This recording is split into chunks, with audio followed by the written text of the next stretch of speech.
दरम्यान राज ठाकरे यांनी पत्रकार परिषद घेत विविध विषयांसंदर्भात भाष्य केलेलं आहे, पाहूयात।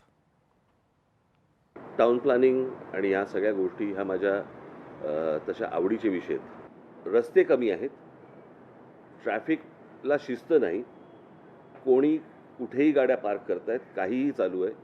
आणि अशा परिस्थितीमध्ये याचं जर उत्तर आत्ता सापडलं नाही किंवा याच्यावरती जर समजा आत्ता काम नाही केलं राज्य सरकारने, काय झालं आहे, आपण कबुतरं, हत्ती आणि इतर गोष्टींमध्ये आपण इतके अडकलो आहे की या ज्या मूलभूत समस्या ज्या आहेत याच्याकडे कोणाचंच लक्ष नाही। या शहरांमध्ये काय प्रकारची सिस्टीम असली पाहिजे, कुठे गाड्या पार्क केल्या पाहिजेत, कुठे लावल्या पाहिजेत, डबल पार्किंग करत असतात, नो पार्किंगमध्ये लावत असतात, कुठेही लावत असतात। आणि त्या दृष्टिकोनातनं मी एक छोटासा आराखडा आज मी मुख्यमंत्र्यांना दिला। त्या रस्ते बनवणे हा साधारणपणे धंदा आहे, बरोबर?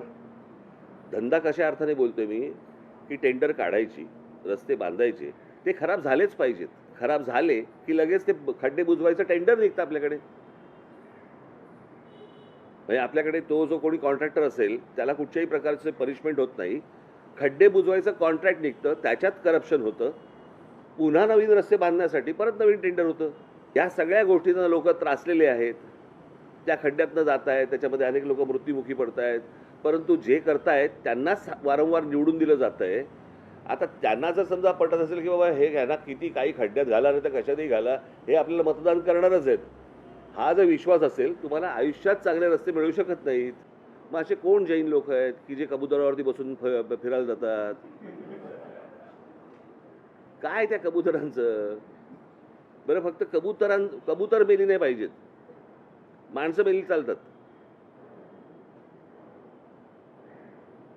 एवढी आज रेल्वे खाली माणसं जात आहेत, इतर सगळी काय आपण ज्याला खड्ड्यांमध्ये माणसं जात आहेत, माणसांपेक्षा कबुतरं महत्वाची आहेत।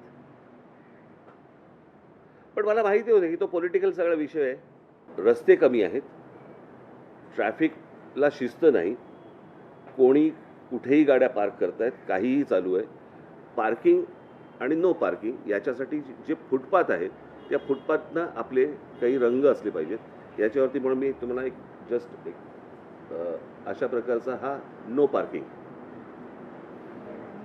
रेड आणि ब्लॅक, म्हणजे तुम्हाला साधारणपणे अंदाज येईल। हा साधारणपणे मी आत्ता इथलेच फक्त फोटो काढून मी जस्ट तुम्हाला दाखवले